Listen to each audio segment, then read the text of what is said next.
મહેસૂલી કર્મચારીઓ દ્વારા પડતર પ્રશ્નોના નિરાકરણની માંગણી સાથે કલેક્ટર કચેરી ખાતે આવેદનપત્ર આપી રજૂઆત કરી હતી। વડોદરા જિલ્લા મહેસૂલી કર્મચારી મંડળના પ્રમુખ સહદેવસિંહ રાઠોડ, ઉપપ્રમુખ ચિરાગ રાણાની આગેવાનીમાં ગતરોજ કલેક્ટર કચેરીના મહેસૂલી કર્મચારીઓએ કલેક્ટર અનિલ ધામેલિયાને વિવિધ પ્રશ્નોને લઈને રજૂઆત કરી હતી। નાયબ મામલતદાર સવર્ગની પ્રવર્તા યાદી છેલ્લા 8 વર્ષથી વધારે સમયથી બનાવી નથી।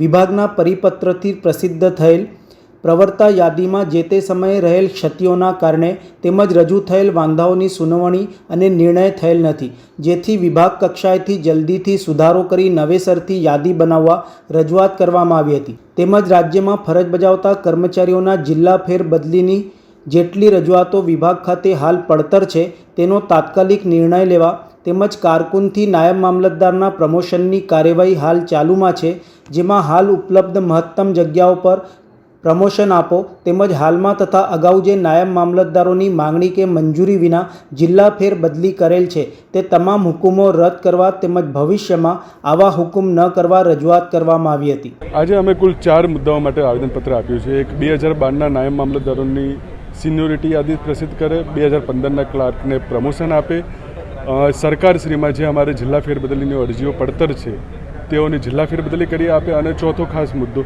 કે જે હમણાં અઠવાડિયા 15 દિવસ પહેલાં જે નાયબ મામલતદારોની વગર કોઈ કારણે જિલ્લા ફેરબદલી કરી દેવામાં આવી છે તેઓને તેઓના મૂળ મહેકમે પરત કરવામાં આવે। આ 4 કારણે અમે આજ રોજ કલેક્ટર સાહેબને વડોદરામાં આવેદનપત્ર આપેલ છે, અને બીજા ગુજરાત રાજ્યના અલગ અલગ જિલ્લાઓમાં પણ કલેક્ટર સાહેબશ્રીઓને આવેદનપત્ર આપેલ છે। ગુજરાત રાજ્ય દ્વારા દરેક જિલ્લામાં મહેસૂલી કર્મચારીઓ કલેક્ટર સાહેબ વડોદરા કલેક્ટર શ્રીઓને આવેદનપત્ર આપે તેવું આહવાન કરવામાં આવેલું। એ અન્વયે વડોદરા જિલ્લાના કર્મચારીઓ કલેક્ટર સાહેબ વડોદરાને મહેસૂલી કર્મચારીઓના 4 જે મુખ્ય પ્રશ્નો છે જેમાં 5 થી 6 વર્ષથી સરકારમાં રજૂઆતો થઈ રહી છે, તેમ છતાં એ પ્રશ્નોનું યોગ્ય નિરાકરણ નથી આવી રહ્યું અથવા તો ક્યાંક ને ક્યાંક વિલંબ થઈ રહ્યો છે।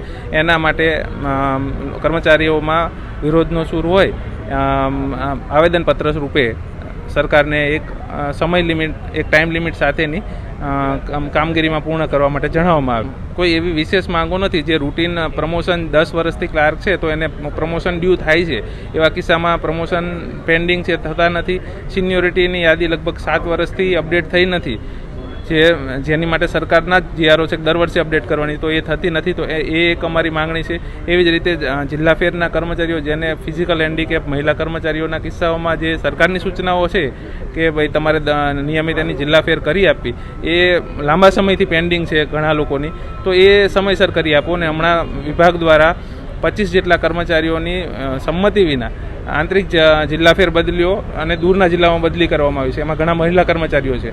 એના કારણે કર્મચારીઓમાં વિશેષ આક્રોશ ઊભો થયો છે, અને એના સંદર્ભે આજરોજ આ આવેદનપત્ર